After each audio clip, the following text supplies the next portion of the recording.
ንሱስ ሓቂ ንዓኻ ሓሊልከ ምስ ብሎ ኣይምልከተከን ኣፍካ ጥራይ ሓዘለይ ምስ ብሎ ንሕዝ በዲሉ ንሕርቃን ስምዒቱን ስለዝተሰምዑ ግዲ ካብኡ ኣሕለፍ ኢልዎ ኮይኑ ንምዃኑ ነጊራት ካደኸ ምስ ብሎ መን እያ ትነግረን? እንታይ ኢኻ ትነግረን? እታ ኣፍቃሪትካ ኣይነገረትካን? ኣታ ሓወይ እንታይ እያ ትነግረኒ ምስ በሎ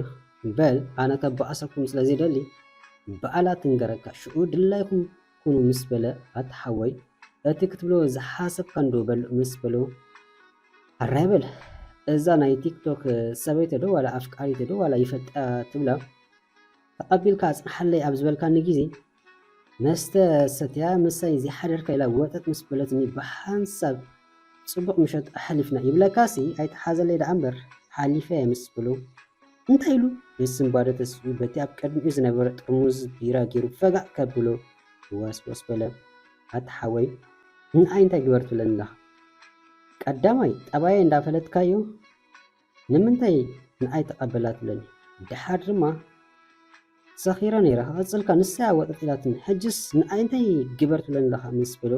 ሕርቃኑ ክቋፀር ስለዘይከኣለ ርሓቐለይ ካብ ዝቅድሚ እንዳበለ ክጭደር ጀመረ።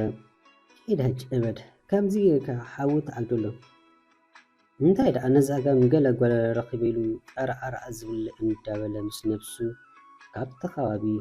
ተሰውረ። ንሱ ካብኡ ይፈለድ እምበር ኣብ ርእሱ ዘይኮን ነገር ፈንሉ ኸይዱ ከይተረድኦ ኣብ ሕልም ዝበለ ሓሳብ ኣተወ። ከመይ ኣቢላ ከምኡ ትገብር ዘይኸውን ፍጹም ከኣምበር እዚ ኩሉ ንዓይ ክትረክብ ኢላ ክንደይ መንገዲ ተጓዒዛ መፅያሲ ክትጋገእ ዘይመስል ዘይኸውን ምዃነ እዚ ከም ገለ ወዲ መልሓሱ ገለ እንድዩ ኣጋጊዋ ይኸውን ኣይትውዕሎን እያ ዓብዪ ምጉት ምስ ሕልሚ ሓዘም ከይተረድኦም ከሰላስር ቢራ ይትበልካ ልእሰተይ መውድኣቱን ሰንከልከል እንዳበለ ናብ ገዝኡ እንዳምርሓ ኩሉ ኣፍቃሪቱ ደወለት። እንዳረኣያን ተጸቀጠብካ ደጊማ ምስ ደወለትሉ ግና ተቐብል ኣቢሉ ካብ ድሕሪ ሕጂ ናብዛ ሞባይል ገጽ ከይድውሊ ብናይ ሰክራ ምስ ተቋለፈ ድምፁ ገይሩ ብኣውታ ድሕሪ ምዝራብ ኣብ እዝና ኣጽዩ ብሰንከልከሉ መንገዱ ገበረ። ሓንደበ ስለ ዝኾነ በስምባደ እንታይ ኮይኑላ ብቅጽበት ነቲ ጉዳይ ምስቲ ናይ ኣዲኣ ተሓሒዛቶም ኣዲኡ ከምዘይትፈትወያ ትፈልጥ። ንሱ ጥራይ ዘይኮኑን ብሰንከ ኣብ ሕክምና ስለ ዘላ ገለ ኮይና ክትከውን ተጨኒቖም መሊሳ ምስ ደወለትሉ ምሽ ክቕበላ ጠቕሊሉ ቴሌፎን ኣጥፍአ። ንሳ ግና ደጋጊማ ካብ ምፍታሕ ደው ዓለትን እንተኾነ ሕጅስ ተኣፅያ ስለ ፀንሖ ፋይላ ብሕርቃን ናብ ሳሎን ሰንደወታ እሞ ኣሻብ ዓወጥር ኣትህወት እንታይ ከም ትገብሩን ክተሰላስል ድሕሪ ምጽናሕ ሓንደበት ሓሳብ ስለ ዝመጻ ናብ ናይ ኣዲኡ ቴሌፎን ደወለት። ካብቱ ተቐቢላ መነታ ምስ ኣረጋገፀት ብፀርፊ ተሳሓለተ ኣቲ ሓሰርቲ ኣይተሓፍረን ከዓ ደዊልኪ ኣዴና መወሰንከ ገለት ትኹን ድሓን ክረአና ወረ እንታይ ተርፍኪኸ ደዊ ቁሩብ ዘይተሓፍሪ ህልና ዘይብልክኸ ንክትዛረብ ዕድል ክሓበ ድሕል ኣቢላ ኣብ እዝኒ ኣፅወታ እንታይ መዓትዩ እንዳበለት መሊሳ ናብ ኣፍቃሪኣ ደወለት። እንተኾነ ናይ ዓቕሊ ፅበት እያ እምበር ደዊላ ስለዝተዓፀት መልሲ ከምዘይትረክብ ትፈልጥ እያ። እንኳዕ እሞ ኣዲኡ ድሓን ኮነት ምሰይ ፅቡቕ ዝነበረ ወዲ ደኣ እሞ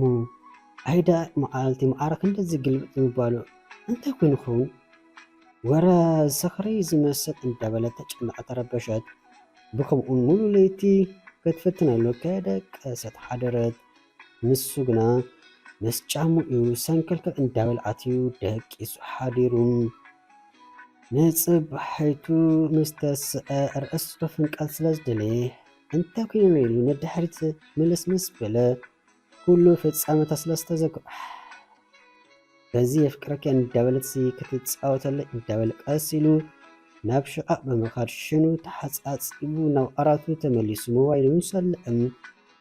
ናይ ደወል ምልክታት ኣፍቃሪቱ ስለ ዝፀንሖ ዘይደውል ኣለኸ ብምባል ደወለ። እንትኾነ ከደቀሰት ብኹፋ ስለ ዝሓደረት ኣጋጣሚ ድሮ ኣብ ሕልም ዝበለ ድቃስ ኣተ ስለ ፀንሐ ኣይስምዐታን ግብራዲ ኣሰኪፋ ተፈሊጥ ኢላ ወይ ጉድ ነመና ክንኣምኖ ወደይ ምዃን ኣብ ማሕበራዊ ሚድያ ተላኢልኻ ደኣ እንታይ ፅቡቕ ክርከብ ኣቃደይ ኣይትኾነከነያ ክትብል ብሰንካ ብዘይ ሕማም ምውዳእኻ እምበር ይገድድ እቲ ዕድለይ ክንደይ ከፍእ እዩ ንሓንቲ ለይቲ ምፅማም ፂናስ ምዝረኸበት ስኢላ ክትሓድር ልምዲ ስለ ዝፀንሐ እምበር ከመይ ኣቢላ ናባይላ መፅያስ ምስ ካልእ ሰብ ስጋ ይርክብ ትፍፅም እዚ ፅላሎ ጥራይ ይኸውን ዘለዎ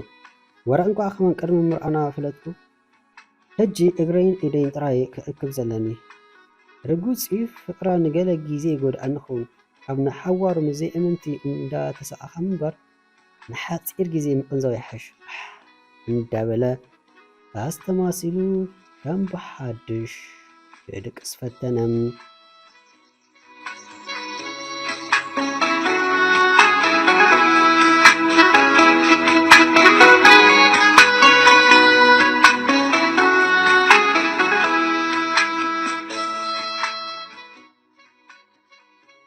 ኣፍቃሪቱ ምስ ተበራበረት ደው ኢሉ ምንባሩ ስለ ዝፈለጠት ብቕፅበት ምስ ፈጠነት ድምፂ ተቐላዲሞም ክድውል ግዜ ወሰደትን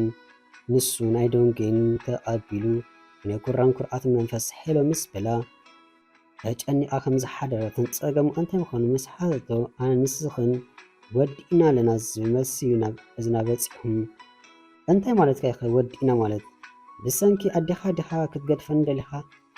እንታይ ኢኻ ትኸውን ዘለኻ ተፀሊለ ጨርቂ ክድርቢ ዲኻ ትደልኒ ዘለኻ ቁርብ ህልና እዚ ትገብር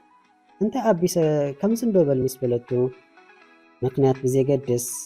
ካብ ድሕሪ ሕጂ ክርኢካ ይደልኒ ናተይ ናትክን ነገር ኣብቂዩ ስለቲ ምሳይ ዝነበረኪ ግዜ የመስግነኪ ናብ ዝበሓጉኺ ኺዲ ኣነ ናብ ድላይ ክኸይደ ኣይፈልጠካ ኣይትፈልጥኒ እንተኾነ ፅቡቕ ሂወት ይምን ኢልክ ድሕሪ ሕጂ ብገይጋ ካይድውለ ሓራይዶ ሕጂ ከዓ ፀይቻው ምስ በላም በጃኻ ይትዕፀወኒ ስምዖኒ መዓረ ክንደይ ከም ዘፍቅረካ ትፈልጥ እንድኻ ፍቕረይ ካብ ሕፃብ ባሕሪ ከም ዝበዝሕን ካብ ስፍሓት ሰማይ ከም ዝኣቢ ከርኢካ ኢለ እንዴ ግዲ ንሓደ መዓልቲ እኳ ብኣካል ረኺበ ከርኢካ ዘይፈልጥ ክንደይ መንገዲ ጣሓይሰ ጌሸ መፅኢካ ኣታ ክንደይ ትጭክን ምሽ ክምርኣከ ቁርብ ተፀበይኒ ትብለን ነርካ እንታይ ደኣ ጥዑይ ሰብ ትመስል በጃኻ ዝኾንከይ ንገረኒ ምስ በለቱም ዋላ እኳ እንተደንገፀቱ ገፅ ክህባ ስለ ዘደለየ ኣይትፅምኒ ቻው ጥራይ ኢሉ ኣብ እዝኒ ኣፅዋም እንታይ ወሪዶ ወረ እንታይ ኣቢስ ማዕረ ክንድዚ ክንዲ ንፅሕ ለበይ ዘወፋ ኩሉስ መፃወቲ ክገብራ እንታይ ኮይኑ ቁርብከ ከምዚ ኮይኑ ዘይብል ብናይ ኣድዩ ጥራይ ከምዚ ክኾን ኣይክእልኒ ወረ እንታይ በዲለ ኡፍ እንዳበለት ናብ ብኸያ ተደዓተወት